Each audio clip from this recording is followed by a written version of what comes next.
Friends, welcome back to Suvira study points. Friends, हम लोग जीवन कौशल में शिक्षक की भूमिका पढ़ रहे हैं और पिछले वीडियो में हमने चर्चा की थी कि शिक्षक की जो भूमिका है एक सुविधा प्रदाता के रूप में किस प्रकार से है। और आज का जो हमारा टॉपिक है उसमें हम जानेंगे कि शिक्षक एक नेतृत्वकर्ता के रूप में किस तरीके से भूमिका निभाता है और एक मार्गदर्शक के रूप में किस प्रकार से वह भूमिका निभाता है। तो चलिए फ्रेंड्स, शुरू करते हैं। तो पहला पॉइंट है कि शिक्षक की भूमिका नेतृत्वकर्ता के रूप में। जैसा कि एनसीएफ 2005 ने भी माना है कि शिक्षक जो है वो बच्चों का नेतृत्व करता है। तो किस किस तरीके से वह बच्चों का नेतृत्व करता है। एक तो मुखिया के रूप में, असफलता की जिम्मेदारी, पहल करने के रूप में, सलाह के रूप में, प्रजातांत्रिक के रूप में और एक अनुभवी।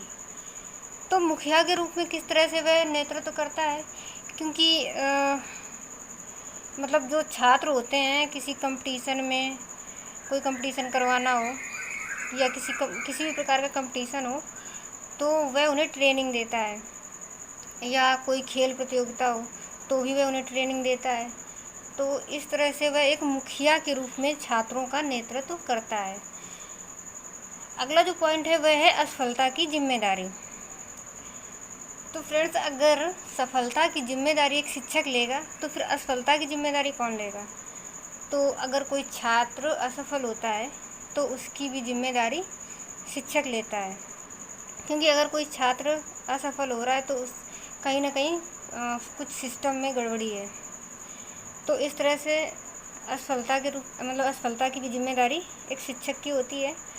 और पहल करने के रूप में, मतलब कि कोई भी काम शुरू करना है, किसी भी काम की शुरुआत जब शिक्षक करेगा तो बच्चे भी उस काम को करेंगे।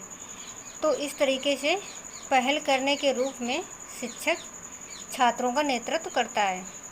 सलाह के रूप में, तो एक शिक्षक कभी भी अपने छात्रों को गलत सलाह नहीं देता है। तो वह एक मुखिया के तरीके से, मतलब एक मुखिया के रूप में छात्रों को अच्छी सलाह देता है। इस तरीके से वह सलाहकर्ता के रूप में भी नेतृत्व करता है। अगला जो पॉइंट है वह है प्रजातांत्रिक के रूप में। तो वह छात्रों के साथ प्रजातांत्रिक तरीके से व्यवहार करता है। उनकी रुचियों, उनकी इच्छाओं का ध्यान रखता है और छात्रों को क्या पसंद है, उनको किस तरीके से पढ़ाएं, इन सभी चीज़ों का वह ख्याल रखता है। तो इस तरीके से प्रजातांत्रिक के रूप में भी एक शिक्षक छात्रों का नेतृत्व करता है। और एक अनुभवी मतलब, क्योंकि शिक्षक भी कभी न कभी एक छात्र रह चुका है, तो उसे अनुभव भी है कि छात्र किस कठिनाई से गुजरते हैं, उन्हें किस किस तरीके की समस्याएं आती हैं। तो वह छात्रों की इन समस्याओं को भली भांति समझता है। तो एक अनुभव होने के नाते भी वह छात्रों का अच्छे से नेतृत्व करता है।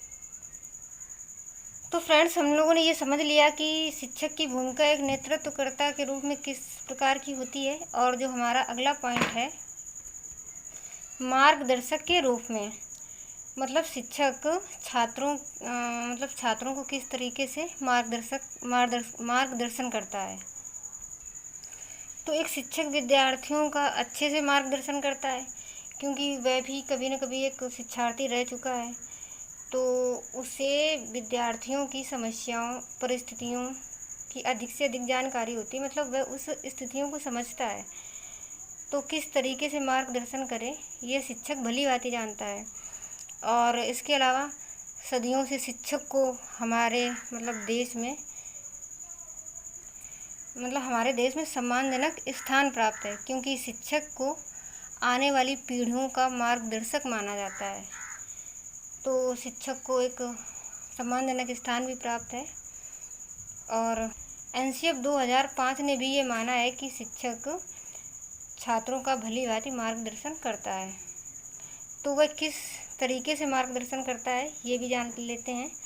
एक विशेषज्ञता, अनुभवी, मार्ग का ज्ञाता, पहलकर्ता, सुविधा प्रदाता और प्रेरक। तो फ्रेंड्स, जैसे कि हम पहले भी बता चुके हैं कि शिक्षक छात्र भी रह चुका होता है, तो उसे सारी परिस्थितियाँ, कठिनाइयाँ जो छात्रों के जीवन में आती हैं उसके बारे में वह जानता है। मतलब उसके विषय में उसने विशेषज्ञता हासिल की होती है। जैसे कि बीएड बीटीसी में भी बताया जाता है कि बच्चों के साथ कैसा व्यवहार करना है, तो वह एक विशेषज्ञ भी होता है। उसके अलावा अनुभवी, इससे पहले भी मैंने बताया कि उसे अनुभव भी होता है कि छात्रों के साथ कैसा व्यवहार करें। मार्ग का ज्ञाता, तो क्योंकि वह जानता है कि बच्चे किस कठिनाई से गुजर रहे हैं और उन्हें किस चीज़ की ज़रूरत है, उनको कैसा रास्ता दिखाया जाए, तो वह अच्छे से उनका मार्गदर्शन करता है पहलकर्ता के रूप में। तो वह पहलकर्ता के रूप में भी शिक्षकों का मार्गदर्शन करता है। मतलब कोई कार्य की वह शुरुआत करेगा तो छात्र भी करेंगे, तो इस तरह से भी वह उसका मार्गदर्शन करता है। सुविधा प्रदाता, वह छात्रों को कई प्रकार की सुविधाएं देता है। उनकी जिस चीज़ में रुचि है उनको उस हिसाब से पढ़ाता है, पूर्व ज्ञान से जोड़कर पढ़ाता है, या कई तरीके की शिक्षण सामग्री का प्रयोग करके इस तरीके से कई सारी सुविधाएं देता है जिससे कि बच्चा आसानी से सीख सके। और प्रेरक मतलब बच्चे जैसे कभी कभी मतलब उदास हो जाते हैं किसी कारणवश, या मतलब तनाव में आ जाते हैं, तो शिक्षक छात्रों को प्रेरित करता है, उनमें प्रेरणा लाता है, जिससे कि छात्र में रुचि जागृत होती है। जब वह प्रेरित होगा तो वह किसी चीज़ को करेगा।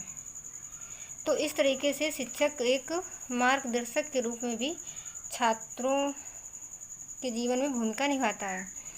तो फ्रेंड्स, आज की वीडियो में इतना ही रखेंगे। और आज हमने जाना कि शिक्षक जो छात्रों का नेतृत्व किस तरीके से करता है और मार्गदर्शन किस तरीके से करता है। तो फ्रेंड्स, मैं आशा करती हूँ कि आप लोगों को अच्छे से समझ में आया होगा। और अगले टॉपिक में मैं बताऊँगी कि शिक्षक की भूमिका एक परामर्शदाता के रूप में किस प्रकार की है और एक अनुश्रवणकर्ता के रूप में किस प्रकार की है। तो चलिए फ्रेंड्स, वीडियो को लाइक एंड शेयर करें, चैनल को सब्सक्राइब करें। Bye and take.